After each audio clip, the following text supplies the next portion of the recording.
ये बदगुमानी जो है उमूमन समाज और मुआशरे और अफराद के दरमियान होती है। ख़ानदान में आपस में भी बदगुमानियाँ होती है और बिला वजह बदगुमानियाँ होती है।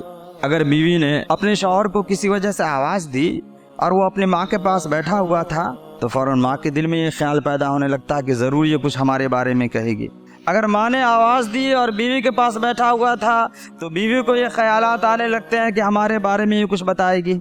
बच्चा छुट्टियों में अपने नानी के घर गया, मामा के घर गया, फूफा के घर गया, जाने के बाद बीमार हो गया, आने के बाद घर की औरतें कहने लगती है ज़रूर इसकी फूफी ने कुछ किया होगा, मामी ने कुछ किया होगा, वहाँ गया था उसने कुछ किया होगा। हालांकि किसी ने कुछ नहीं किया होगा। नफ़ा नुकसान का मालिक अल्लाह है। बच्चों का बीमार होना ये सब खुदा की तरफ से है, सेहत भी खुदा की तरफ से है।